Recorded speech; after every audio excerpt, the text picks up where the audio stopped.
Am I centered? Make sure I look good. First, a doctor explains to us how Biden's prostate cancer was so advanced, it actually made him retarded. And that's why the president, who was so outspoken against cancer, didn't see anyone for early detection, which has summoned this country demanding that future presidents get prostate exams on live television.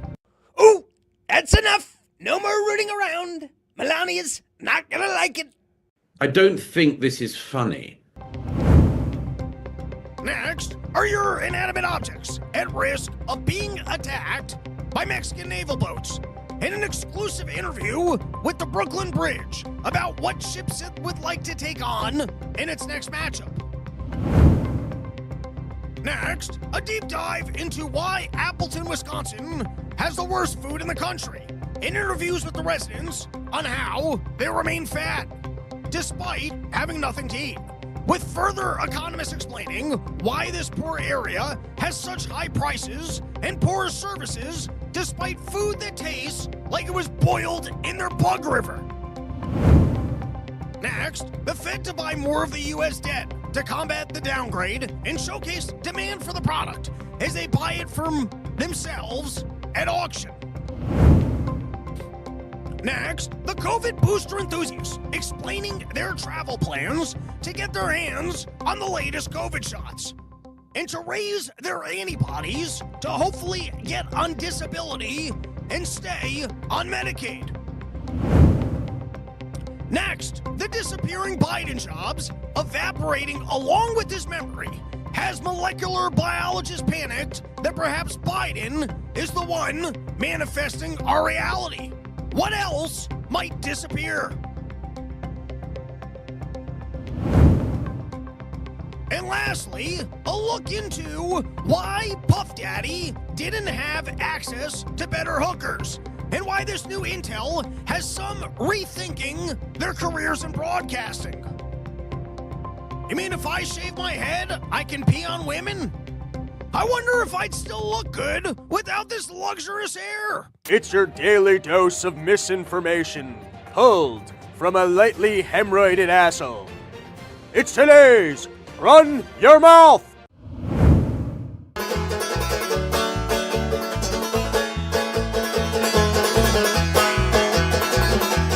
People try and tell you what you gotta do. Don't listen to them unless you think it's true. Follow your heart and your dreams. Follow your heart and your dreams.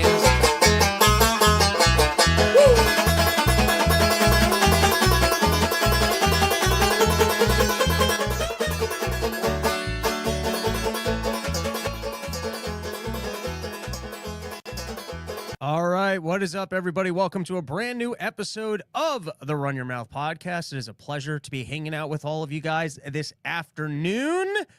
By the way, on my website, robbernsteincomedy.com, I'm doing road episodes. They're free at the moment while we still figure out the paywall, while we figure out all the stuff. And here's what I've decided. You know, if I'm putting out a public Run Your Mouth, it's got to be high quality. It's got to have that luxurious, incredible intro.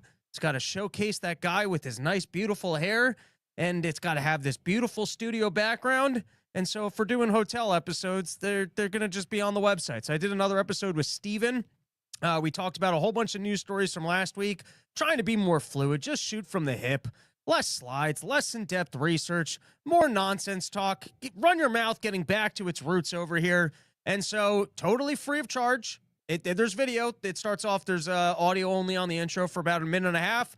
When you're next bored, when you finish this episode, or if you're incredibly OCD and you feel like you got to consume every single one of these in their exact order, and so you need to pause this right now to go to the website, watch that one, and then come back to this one, I will respect that level of OCD. But robbernsteincomedy.com, there's a free episode available streaming on the site. And other than that, this weekend, we are packed with porches, going to be down in D.C. We're going to be holding hands. We're going to be trying to bring that good energy to our nation's capital in protest of all the lunacy that's going on in the world. We're going to try and harness some of that good porch energy and hope that it spreads amongst the region and helps the world leaders realize, hey, maybe we don't want to increase the debt by $5 trillion. And, everyone's got to do their part in this country of trying to contribute to having better energy and slightly less stupid. And I'm doing my best by reconnecting people with porches. And so come out this weekend. We've got packed porches. We've got a porch just outside of Washington, D.C. in Lourdes, VA. Then we're off to Virginia Beach. I got a lawn out there that you can have 2,000 people out on this lawn. Let's sell out this lawn. Find 1,000 immigrants before they get deported and send them to this lawn. Except don't do that because it's a nice owner. But Virginia Beach and then Morristown, New Jersey, something like that. And then next weekend, packed porches out in Austin, Texas on Sunday. Austin, Texas on Sunday, doing a live pod with Scott Horton. Got a stack show with some Austin comics. I'm going to be back in, why do I forget this name of this place every single time? The nice pool spot that we did the last time. Man, am I stupid. Anyways, Rockport, Texas on Saturday with the Owen Glass Band. It's going to be like a full festival day if you can make the journey down there. I know it's a remote area of Texas, but it is beautiful. We will have some fine rye whiskeys, music, and comedy. All right, let's get into the show. Porchtour.com. You can find all those dates over there. We are going to be countrywide. There's so many places that I've yet to even promote on the show. So wherever the hell you're living, go to porchtour.com, check it out, and you can see what's going on over there.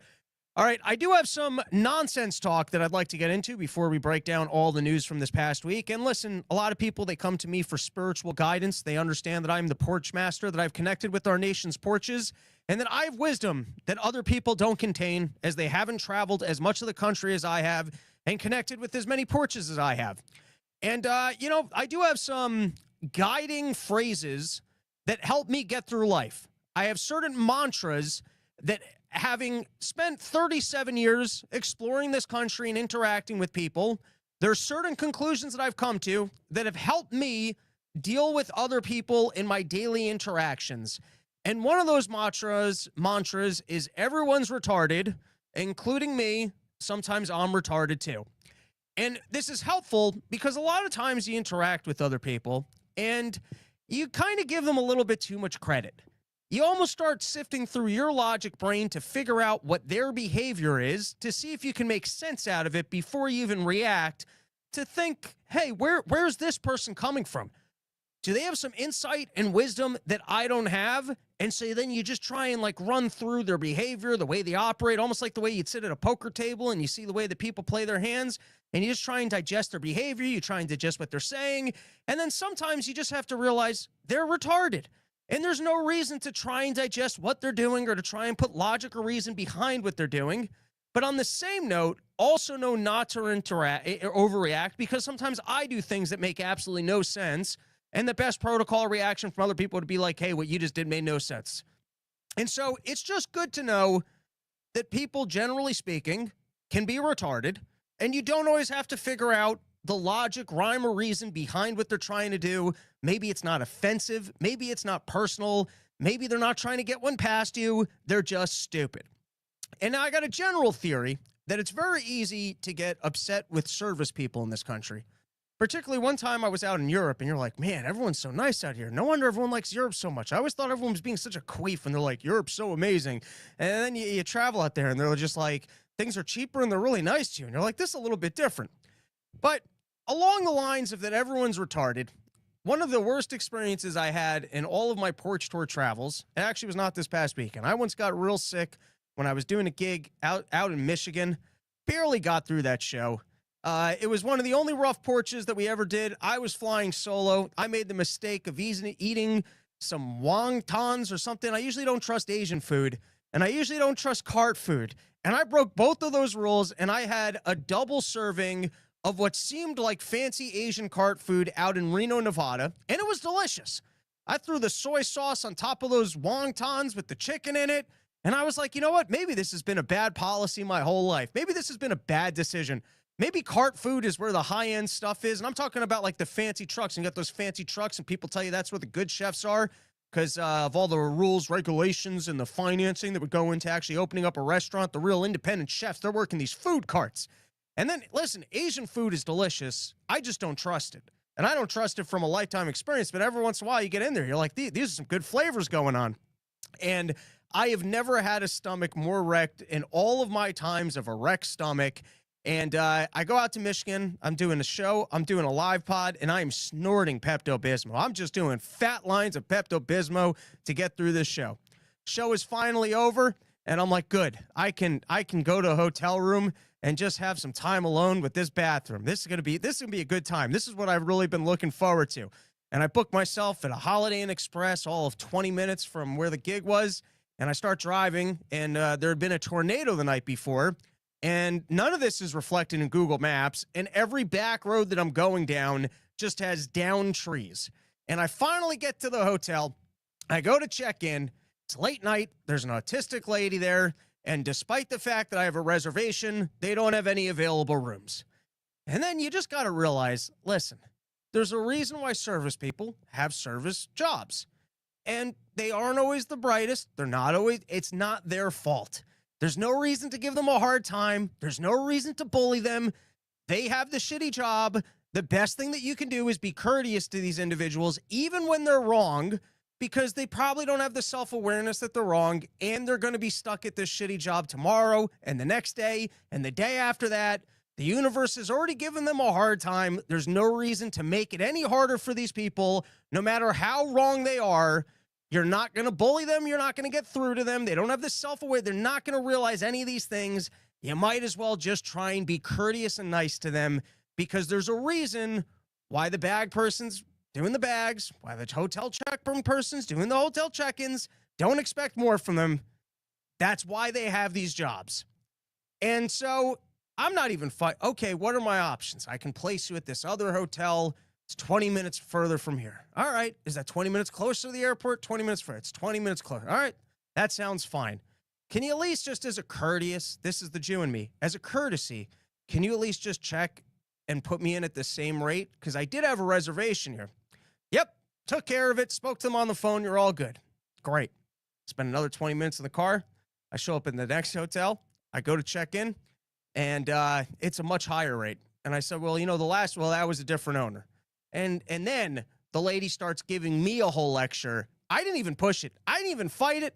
I just said, okay. And then she just needs to be right and now needs to give me a whole lecture about how hotels are different owners. And it's like, lady, can I just have the hotel room? No, since you asked, you now have to listen to my lecture. And so anyways, my general takeaway was, no matter how wrong these people are, just let them have it, because they got to work that job. Life has punished them enough. And I might be changing this policy.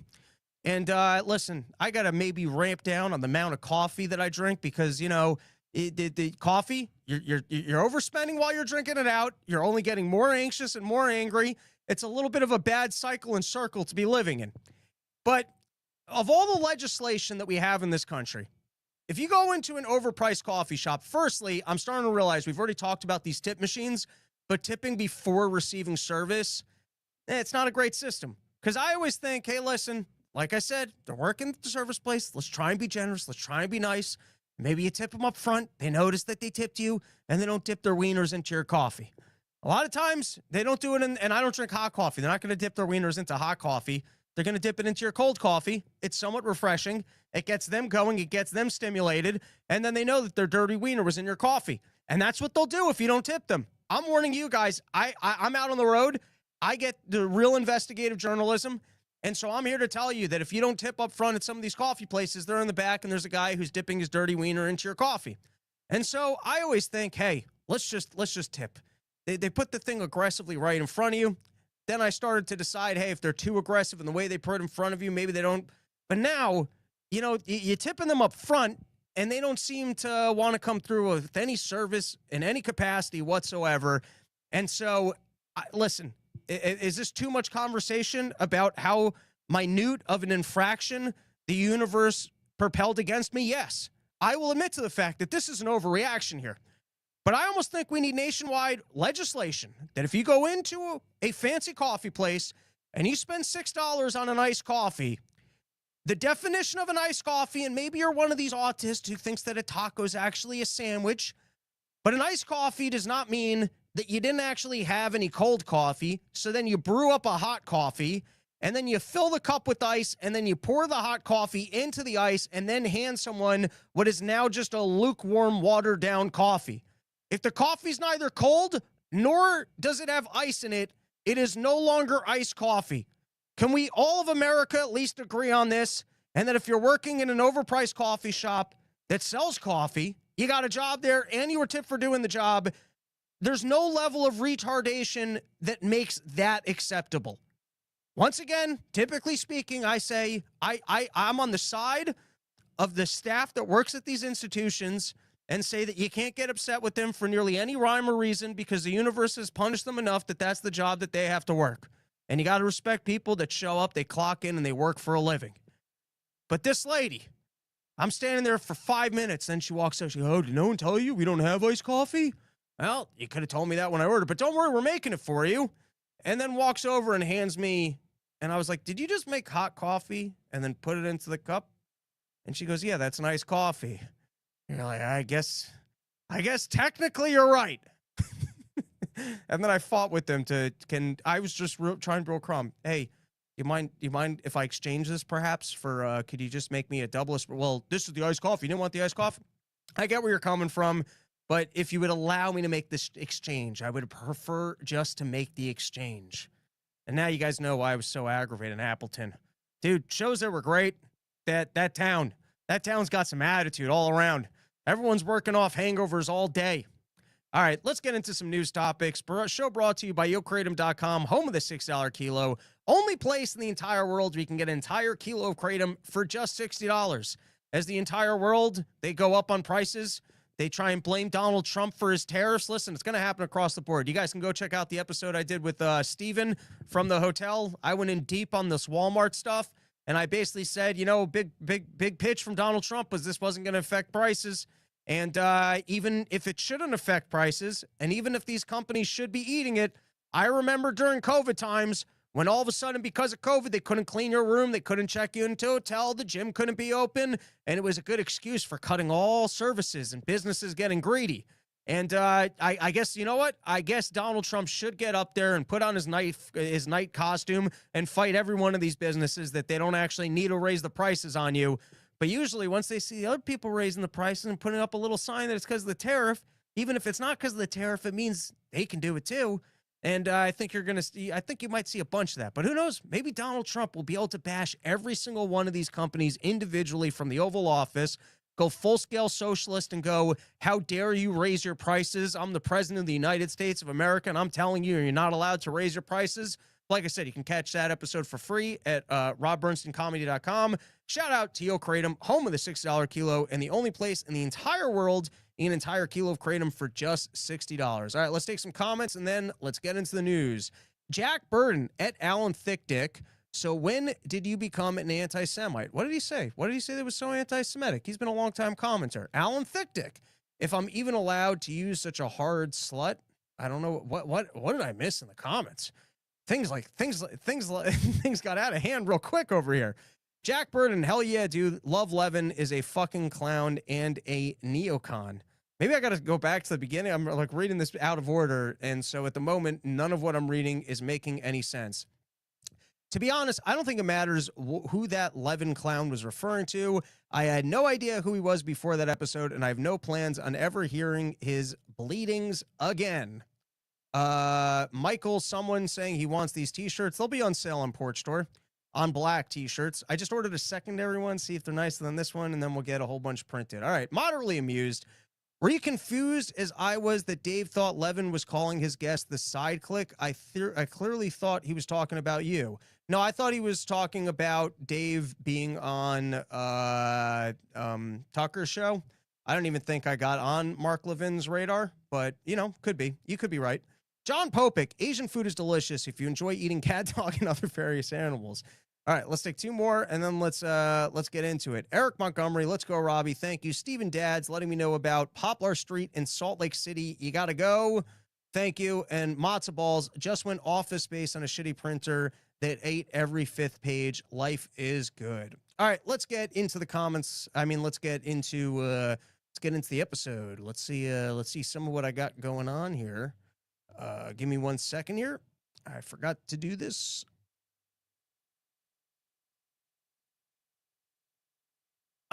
Good to go. Here we go. What do we got? What do we got lined up, producer man? Let's start with the Biden cancer. And listen, I've already seen this play out. You want to go down the Run Your Mouth archives? I probably called this. I'm just going to assume I was right. Live in the future, celebrate being right. I'm just going to assume that I called it. The second the guy gets in trouble, I don't remember why I said that. I got a prostate that's falling out of my ass. I've been peeing my own pants for the last 4 years. Yeah, I gotta go to bed. But this is what happened with Mueller. Mueller, smartest guy that ever lived. The greatest person that's ever been at the FBI. He's put together a team of lawyers like you've never seen. Oh, we've got the sharpest person in the entire world working through this. And then you finally roll the guy out in front of Congress. And all of a sudden, this guy, what did we spend, $200 million for his team to go look into the Donald Trump thing and then come back and say we don't have enough evidence to move forward and prosecute him, but that doesn't mean that he's off the hook? We can't even go to court with the stuff that for 2 years we told you we had direct evidence about, but that doesn't mean that he's vindicated, because that's how the legal process works. But then they finally get up in front of Congress, and I don't remember what that happened. Conversation here, there, the other place.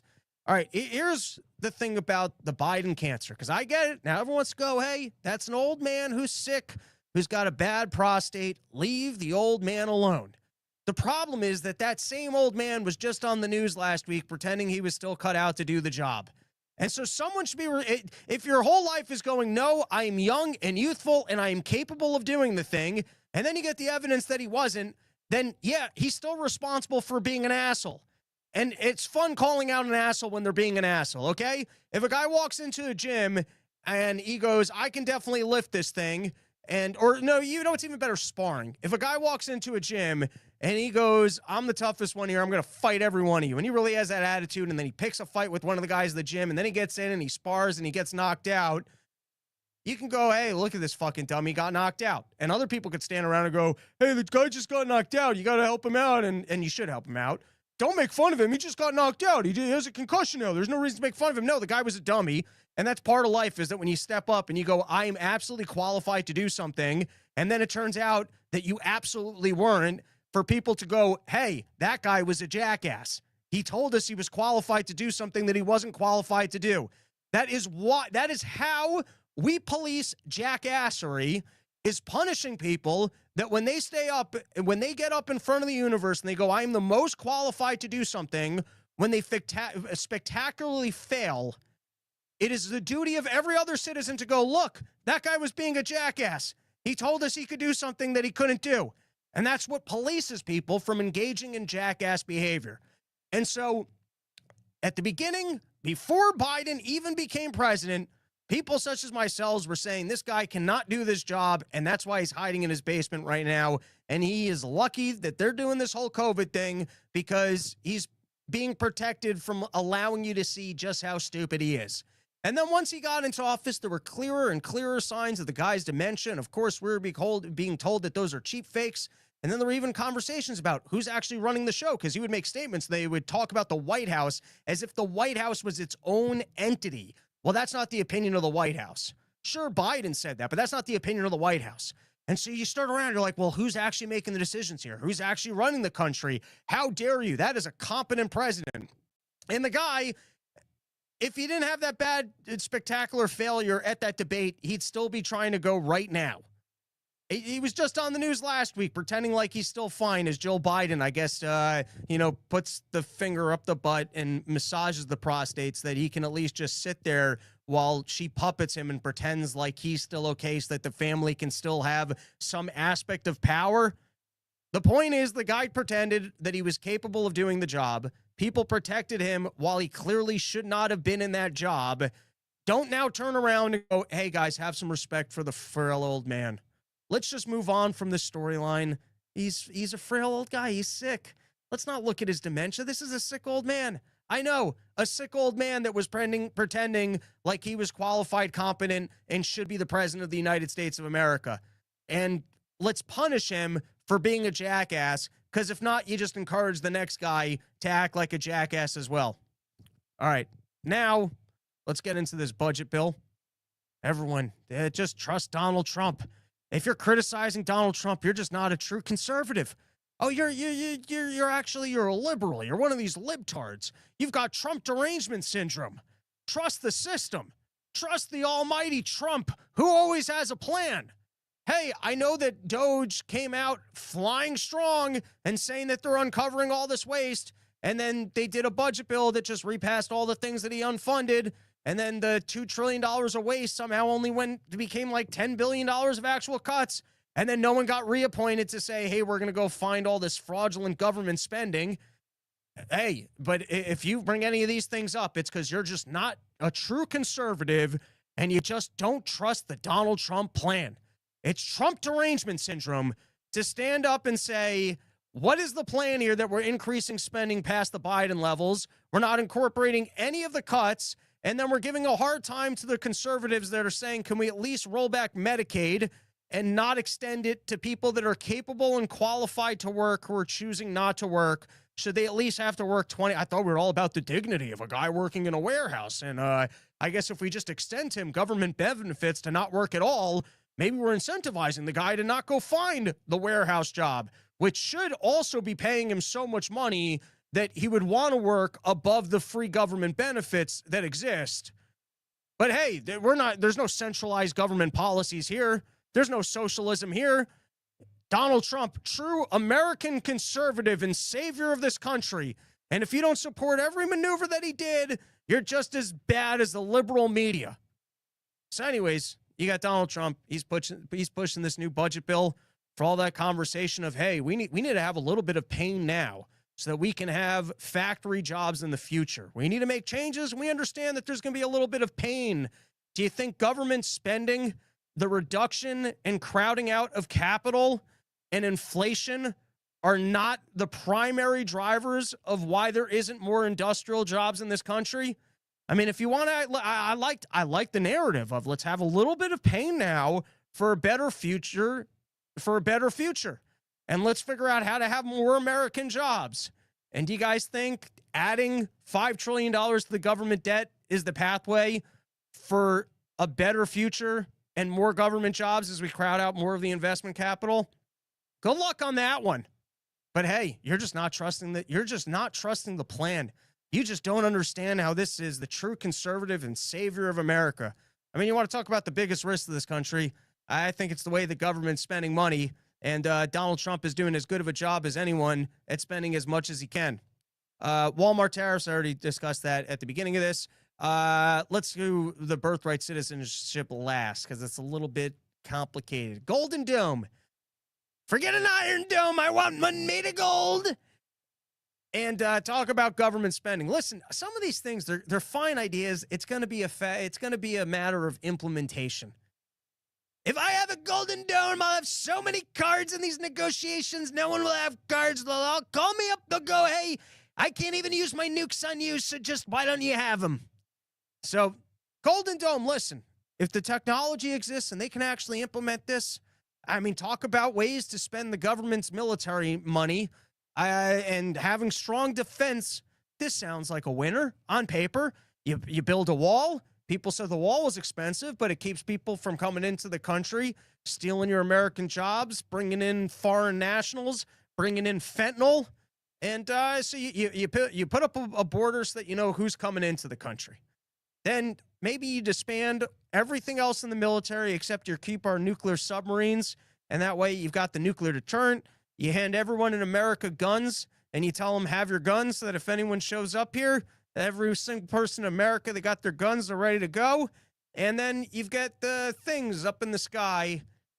He's almost like Dr. Evil, like, yeah, I want lasers that can take out their missiles. That's not a Dr. Evil voice, but you get my point. It sounded cool. He's like, we're going to shoot down all of their missiles. Listen, if you can actually implement this one, sounds like a win. If we currently have the technology that we can do what Israel's done with the Iron Dome nationwide across America, and for under $1 trillion, we can be completely protected from other people's nuclear arsenal and missiles. Although I guess if you escalate things to nuclear war, even if you're able to get rid of people's nuclear missiles, if other people had a nuclear war, we'd probably still have a similar level of risk of extinction because of environmental factors otherwise, but maybe as a part of the nuclear Golden Dome thing, we'll also figure out how to, correct the entire globe and all of the nuclear fallout and other issues that would result if other countries had massive nuclear fights. But they would know not to bomb us. And I guess that would be good. So anyways, if that comes with the reduction, which it won't, in other military spending, and we go, listen, all these ships that we're building, all these airplanes that we're building, they're outdated technology. Everything's going drone anyways. And then, by the way, swarm of drones. Is this new thing going to work against a swarm of drones? Listen, it's not a bad idea. It's just a function of implementation. And so you guys, you want to take bets on this one. Do you think 4 years out from now, Donald Trump completes the Iron Dome and we go, that is the best $500 billion that our military ever spent? If you compare the cost that we'd have on single aircrafts and single ship carriers in the military and what we were able to just accomplish by our Golden Dome that we're now completely protected by nuclear ballistic missiles or other projectile objects from other countries, then you go, wow, that was an incredible decision. I don't know why no general thought of it until you sat down with them and you said, how about a Golden Dome? And then they all went, that's the best idea, Donald Trump. And then they got working on it and they built it. So listen, trust the plan. Forward each rest. If Donald Trump said he's going to do it, then it's not like all the military equipment we sent over to Ukraine and failed. It's not like the windmills that they tried to build. It's not like the railroad they tried to make in California. Or it's not like any of these other failed military projects, like the fact that Donald Trump can't even get a new Air Force One plane from Boeing directly because they are repeatedly behind schedule. So listen, unlike all these other failures of government policies, the massive expenditure to build a Golden Dome will actually be implemented well. It won't go over budget. It'll be done on time, and it'll be the most greatest thing that ever happened to our country, and everyone's going to thank me. And so, I guess remains to be determined. In terms of good ideas, bad ideas, tariffs across the board, I thought was a bad idea. Like I said, if you use it as a negotiating tool, you get concessions, then you won, you gambled and you won, whatever. But a lot of you guys just like the concept of it, but yet you're not criticizing Donald Trump and that he's not sticking with it. And then he was only using it for concessions because even if other countries have the concessions, having it would still create more of the American work and the money not leaving the country, which are all the things that you like. But once Donald Trump changes his opinion, since it's his new opinion, by definition, he's right because he's Donald Trump. And so whatever he does at this moment in time, that's always what's right. I'm just trying to understand how to be a better conservative. I'm just trying to understand the Trump logic. And so on this one, I listen, if he pulls it off, wonderful. But we think he's pulling this one off. We built a wall, still building the wall, shut down the border. So, I don't know. Maybe Donald Trump's a better operator and manager, the best at building things. And so he's unlike every other person that we've ever seen in government with any of the programs that they try and put together. And so perhaps the Golden Dome will actually be successful. And we'll look at this in 3 years and go, the legacy of Donald Trump and that Golden Dome. And we're all safe now. But we'll just have to see how that one plays out. All right, let's take a couple of comments, and then we'll get into the other topics on my list here. But before we do, why not plug another sponsor? And let's go with sheath.com. Guys, like I just told you, there's a steal on that website, which is you buy those multi-packs. They're already discounted. You throw in that RYM code for 20% off. You could spend, I don't know, maybe it's like $200. I got myself 6 pairs. Listen, if I didn't just lose pairs along the way, these things don't tear, these things don't rip. I still have some of the original pairs that I received from Robert 4 years ago. They are as elastic as the first time I wore them. They do not degrade in quality. And so I'm telling you, you can just go have better underwear for the rest of your life, and it's not going to cost you a lot of money, and you will have them forever. And your fat, chafing thighs will thank me. If you're out there, you're doing any sports in any capacity whatsoever, these are more comfortable than your stupid rotten cotton underwear. And if you're a fat guy and you don't like having your fat thighs chafed together, you don't like thinking about your ass sweat, where it's going, how it's congealing, where it's sliding, and you don't want to deal with any of that in the hot summer months, you want everything cool, calm, and collected and in place, all you got to do is sheath.com, Pick up one of those multi-packs, use promo code RYM, and save yourself 20% off the greatest underwear that's ever graced the balls of man. Sheet.com, official underwear of the Run Your Mouth podcast. All right, let's take a couple of comments, and then we'll finish what else is on my list. And this time, I will go back up so that I can read these things in order. John Popic, this country was royally fucked by people in the shadows from 2020 to Trump's inauguration day. But now we're saved because it's Trump. It's a different landscape. Dr. Metalblood, the White House, is alive. John Popic, Jill is an evil woman. Anti-neocon, giving it a laugh. Jack Burden still waiting to be notified about what any conservative has conserved. Fair enough. Anti-neocon, sickening. GOP goes on a looting spree every time. Moderately amused. The newest way to tell which MAGA supporters are cult members. They answer anything Trump screws up while he's playing 4D chess. All right, let's take two more. Jack Burden. Everyone agrees it's the most perfect dome. It is tremendous. No one's ever seen a dome like this because it's never been built, and I probably won't build it either. But everyone will thank me, and they'll say it's fantastic. Matzo balls. Golden Dome is what Trump says Melania gives him for his birthday. Jack Moore. Yo, we won't even have a slab of concrete to cover whole southern border in 4 years, and they think they can create a defensive missile system to protect the whole border. Well, like I said, it'll be on the implementation in terms of things that the military budget goes for and how much of it is these old school imperialistic giant boats that we probably won't use and probably won't work when we need them. This seems like a better investment than the other investments we hear. But I will be surprised if it's actually implemented. But listen, there's some things you got to give the guy a chance. He's saying he's going to do it. We'll see how that one plays out. Or perhaps he'll ADD and 2 weeks from now he'll go back to, but no, we're going to open up Alcatraz and no more movies in the U.S. You don't know with the guy. He changes his mind every 20 seconds. All right, we'll go out of order. We'll do Khameni. You ain't the boss of me now, right? So you got Donald Trump saying, listen, all we got to do is we just got to talk to Iran. No one else has talked to Iran. I mean, Obama talked to Iran, and then I ripped up the deal. But, since then, no one has talked to Iran. And if we just actually had a conversation, and listen, everyone they know that I'm building golden domes. Everyone respects me so much that once we get on a phone call with them, listen, they're going to be paying your tax bill. Forget tariffs. We don't even need tariffs. Once I talk to Iran has so much respect for the United States of America and Donald Trump. They have actually agreed they're going to get rid of their nuclear program, and they are going to start paying your tax bills because that's how much they have for me. And so just last week, we had Donald Trump, and it's the beginning of negotiations. So, maybe the Iranians are coming to the table, and they're going, listen, we're happy to start working with you guys. We're just not going to do any of the things that you ask of us. And that thing that's really important to you, such as that we stop doing nuclear material developments, that's just off the table. I mean, we're happy to sit down and negotiate, but the one thing you're looking for can't be a part of this conversation. So maybe you guys just want to talk about, taking off the sanctions on us. So listen, Donald Trump, once again, we'll see on the implementation. You've got rumors brewing in the background that Israel's getting ready to defy Donald Trump and just go ahead and strike because this is the 11th hour. This is the only opportunity Israel's ever had or ever will have to delay Iran getting a nuclear bomb. And once Iran goes nuclear, I guess they're bombing Israel. They're bombing the U.S. They're coming for everybody. They're taking over the globe. Well, I guess we'll have to see what that threat is. Luckily, Donald Trump's building us a golden thing that even if they get a nuke, we'll be protected. So I think we have nothing to concern ourselves with because Donald Trump says he's going to be done with that within 3 years. And I think the breakout period is 1 year.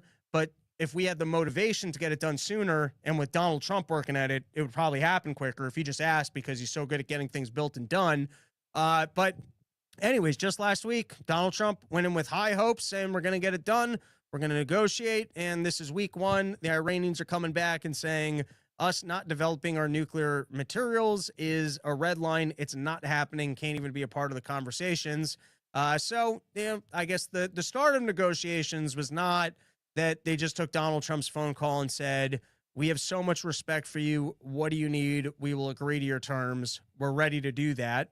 But with that said, it's just the first couple days of negotiations. So just letting you know where we're at right now, which is red line Donald Trump. You got to get rid of all your nuclear programs. and Khameni going, we absolutely won't be doing that. So we'll see where it goes from there. All right. And then last topic, and once again, on my website, robbernsteincomedy.com, me and Stephen, we had a longer conversation of all the Supreme Court cases that were going on last week. This is something that I was giving some consideration to. And listen, sometimes I come through and I have practical fix. And I go, here's a practical fix. And my practical fix is I think that this is a dumb system where the president has a legal team and they don't even want to know if something is legal as much as they want to know if they can argue it and if it's something that they if they can get away with. And this is not a criticism of Donald Trump. This is a criticism of every president. They're not that concerned about what does the Constitution actually say or what is it that they're allowed to invoke their authority with. It's more, do we have a reason that we think we can argue that what we did was acceptable? Can we enact the policy? And then if we have to roll it back, did we at least have some sort of an argument for why it wasn't tyrannical that we did that we can at least stand by it? And so if it's undone, it's undone. And then there's a long process. One of the big things I've said is that there's no penalties for getting things wrong if you're the president. So for example, if you tell people you can't evict a tenant from their home, if you're a person, I understand BlackRock's a big landlord. That's not every rental property in the United States of America. There's a lot of people living in a two unit house. They're renting the other unit, and that's a big piece of their income.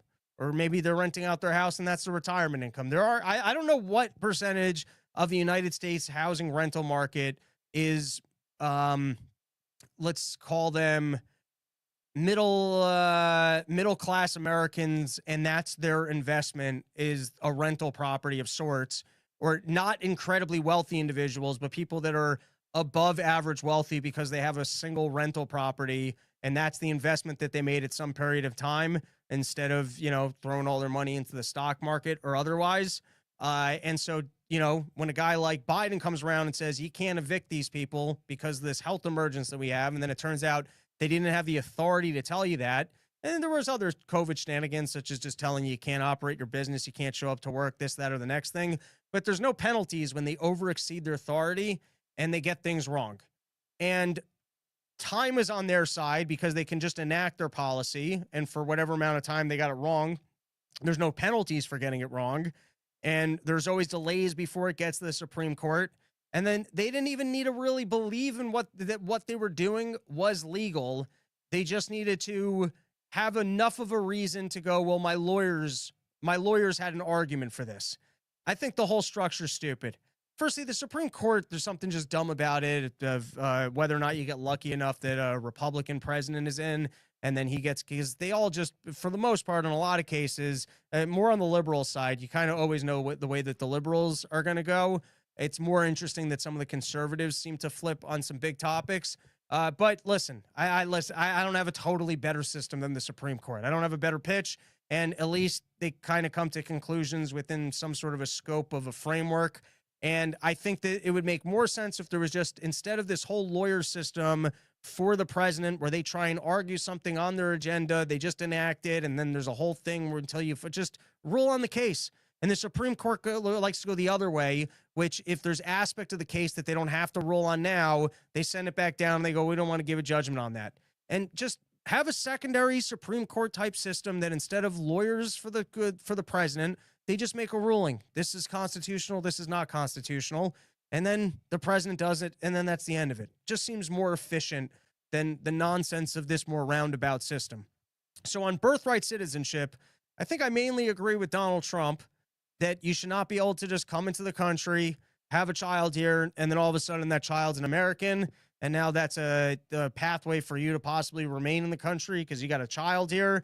I think that that's not a great standard for what should make a citizen of the country. I think, and so you got the fact that historically that has been considered, doesn't matter how you got here, doesn't matter where in the country you gave birth. If you gave birth to a citizen on American soil, they're considered to be under the jurisdiction of the United States government, and so now that's an American baby.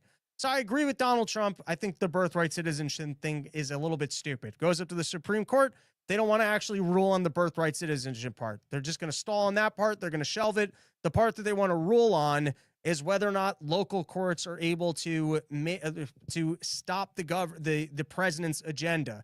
And so in this case, the president wants to say birthright citizenship should not apply. And so let's say you got a baby born in Arkansas and someone brought a court case in Vermont saying, hey, you can't tell me that this child is not an American child. So the person who brought the court case in Vermont, maybe the presidential authority does not apply to them if a judge ruled in favor of the Vermont person, but the person who's living in Arkansas who has not brought their own court case, it shouldn't apply to them. And once again, I already gave my fix, which is I think there should be a secondary Supreme Court. I think there is a problem about local judiciaries checking the government's power because and it's the same thing that there's no penalty for that judge being wrong.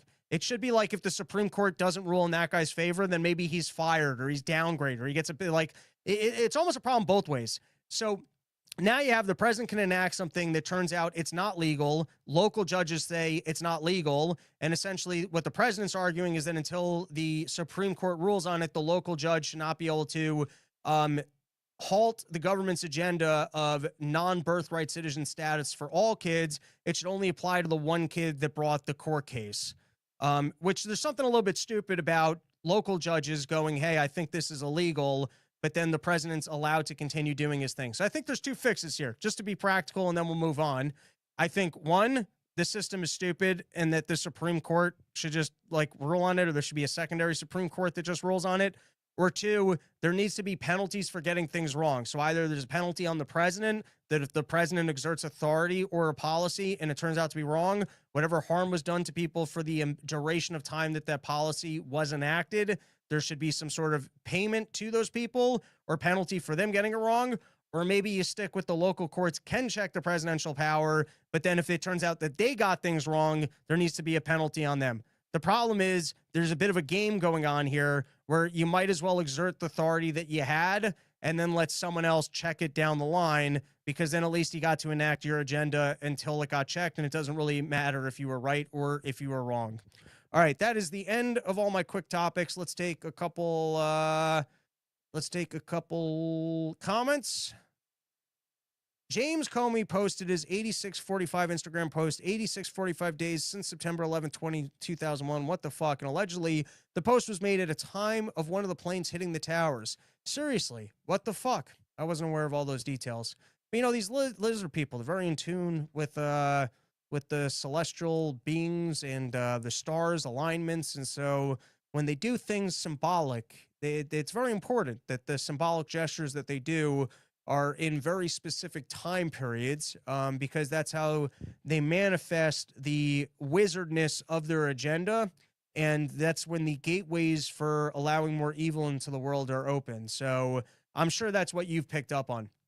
John Popic, we need more stipulations to become a citizen like Starship Troopers. What is it? If they joined the war, then they could be a Starship Trooper citizen. Jack Burton, we need to treat judges like the Premier League. The worst judges get relegated to a lower court. That's what I'm saying. All right, I think I had a couple other quick topics. Might as well plug last sponsor for today's episode, PhoenixAmmo.com.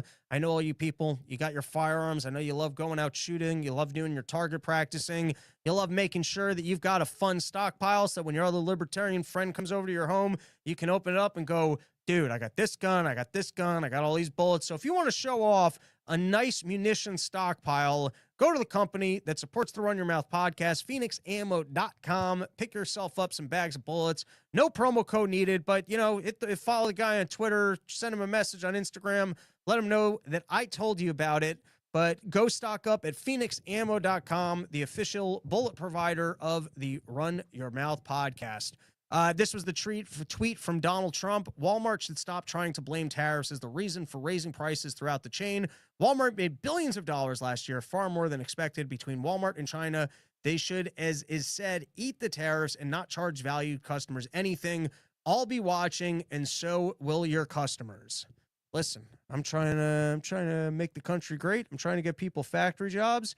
And we might need to raise some prices in order to get there, but you know, don't tell people that was because of the tariff thing. All right, a couple other just nonsense news stories. You got P. Diddy's trying to sell his $61.5 million LA mansion remains unsold after nearly a year for one big reason. I was just thinking how funny it's got to be the real estate broker or the salesperson on that, because I only had one experience. I was once trying to find a New York City apartment years ago. I moved to New York City chasing my comedy dream. And I remember I was trying to find an apartment, spending like $900 a month, which in New York City gets you 7 Chinese roommates and bathroom access, but for, time windows. You get your 15-minute time window in the morning. And I went into this apartment that was like $850 a month. And the real estate agent, it was going to be living with 3 people I never met. And I walk into this place and the lady's got to try and sell me it. She's making her commissions. I guess she gets first month's rent. So this is $800 to her. And I mean, this is this is bottom of the bracket New York City real estate agenting when you're trying to sling, you know what I mean? You want those $1 million listings. You want those fancy high rises where you're making some big fat commissions.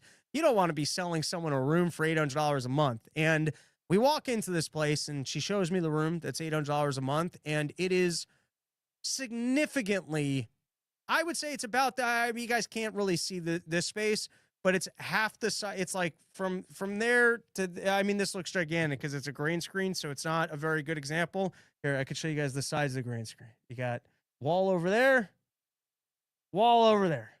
I don't know. You want to count steps for accuracy? We're looking at maybe like 15 steps, 15 Biden shuffles or something. It's not a lot of walking room. You got this tiny room, and the lady's got to try and sell me on this tiny room. And this is actually not a joke. She goes, well, first feature of this room is there's an outlet over there. So, you got already power. And then, there's a small window, which is nice because you do have the window. And what's great about this small window is because it's small, there's like a little bit of a ledge there, which means that this room actually comes with a built-in shelf. Really had to try and sell it because there was nothing to sell. It was, hey, this place sucks. And I don't know what happened in New York City that the migrants get to live here for free, but you can have this room for $800 if you want it. And I was just thinking how great it's going to be to try and be the broker on the P. Diddy home, where it's like, typically rooms got the champagne where you're like, this is the baby oil bottle room in case you have a lot of kids. And this room, it's got a lot of beds, so if all his kids are doing sleepover parties, you got a lot of beds for it. And there's an open backyard plan so that if you're doing, mowing the lawn over there, you can still watch your wife getting peed on over here. Mysterious bacteria with unique abilities discovered on Chinese space station. And let's just blow it up.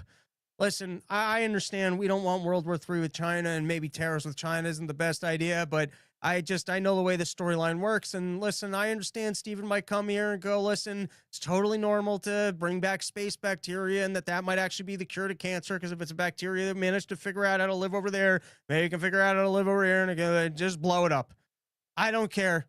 I see storyline about Chinese space station finding a mysterious bacteria. I think it's blow it up. I don't want to know what Fauci did. I don't need to know what Fauci did. I'll be on the record. Blow it up. America's next top migrant. White House denies Noem backing DHS citizen game show. By the way, I don't know if you guys saw this clip, but Kristi Noem, I would never want to take Eric Swalwell's side on anything. And that's why I just didn't even play it on the show. But it's worth watching. They had that incident with the guy. Maybe he's MS-13. Maybe he should have been sent to El Salvador. And maybe his tattoos on his hand actually do reflect the fact that he's an MS-13. But Donald Trump did put out a picture that actually said MS-13, was not interpreted as being an interpretation of the tattoo. It was being portrayed as if the hand actually said MS-13 on it. When asked about it on the news, I think Donald Trump just stayed in his lane and said, no, it said MS-13.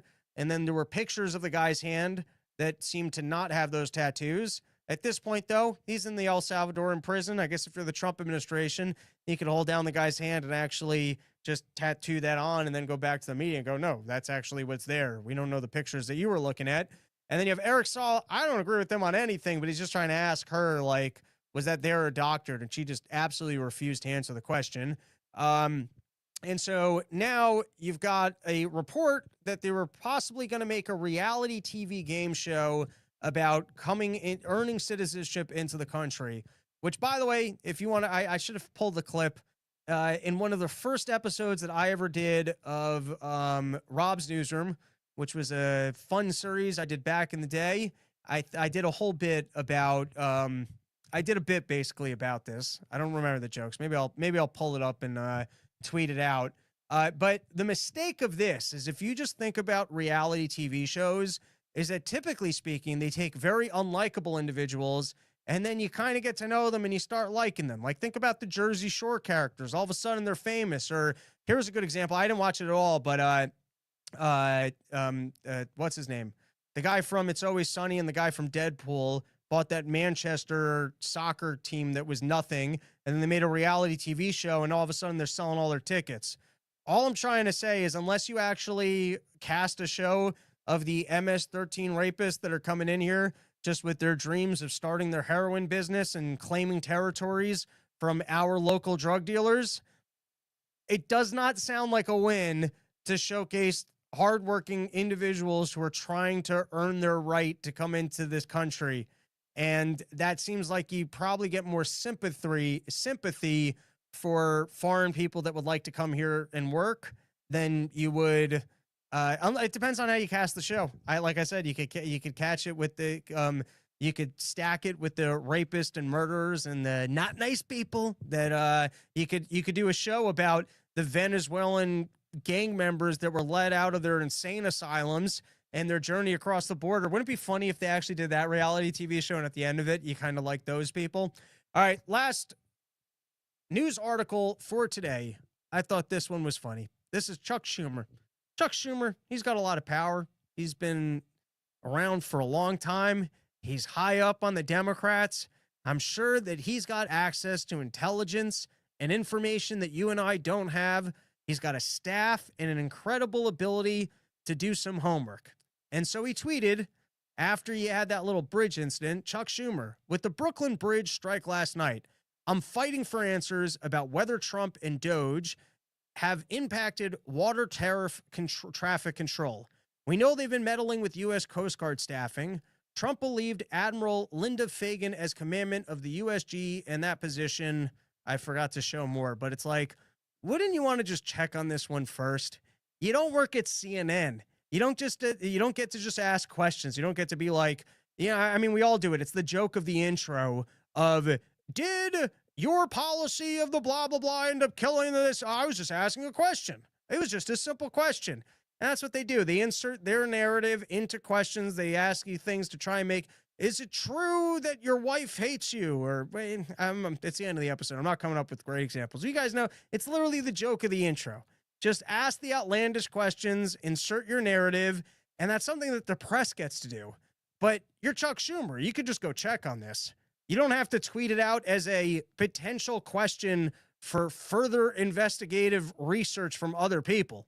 You could go check on it, and then you could be like, hey, if you're actually interested in our country and you're interested in changing things in the country, you have an obscure incident where some Mexican naval boat that's on some peacekeeping mission of showcasing people standing out on what looks like an old pirate ship. And for some reason, they're not good at navigating our waters and they crash in to the Brooklyn Bridge. And you might go, oh, wow, I represent New York. This happened in New York. I better actually find out what happened. See if we might be at risk of more of this happening. I better look into who actually is supposed to be keeping an eye on these things. Why don't we have electronic equipment on the bridge to notify a boat if it's too big? Maybe we need defense systems on these bridges, so if something's going to crash it, like this was just a wooden boat. What if it was a big metal boat? What if it was something that could take out the bridge? Oh my God, how is this possible that a boat that can't fit under our bridge is on the waterways? At what point in time should it maybe intercepted by New York Coast Guard or some? Do we need to have people on these bridges? Do we need to have people a mile out from the bridges and notifying people, hey, we can detect that your mast won't fit underneath it? I mean, there's a lot of things that you were actually in charge. And if you were actually interested in figuring out, hey, what happened? And then going, hey, we're lucky that this was a wooden ship and here's how we can prevent it in the future. But just going to Twitter and going, hey, I'm looking into if there's a storyline here so we can blame Trump and create outrage, doesn't sound very helpful. All right, that is our episode. Thank you for hanging out with us. As I said, porchtour.com. Got a whole run of porches this weekend, Virginia Beach, Washington, D.C., and whatever place I mentioned in Jersey. Next weekend in San Antonio. That was the one I kept forgetting. Rockport, Texas, Austin, Texas. You can find all the porches at porchtour.com. There's only 2 gigs that are not on that website, and that's because they are club dates at fantastic clubs. I'm going to be doing the Vegas Wise Guys, I believe, on Father's Day. I talked them into letting me headline, and then I also talked the Secret Group into letting me headline, which is, I think, Sunday, July 5th, and you can find those links on that website. All right, let's take a... I think we've had enough comments. I think it's enough episode. If you guys are over at the Soho Forum, wear your Prosecute Fauci t-shirt, say hi. I'll be hanging out. Have a great night.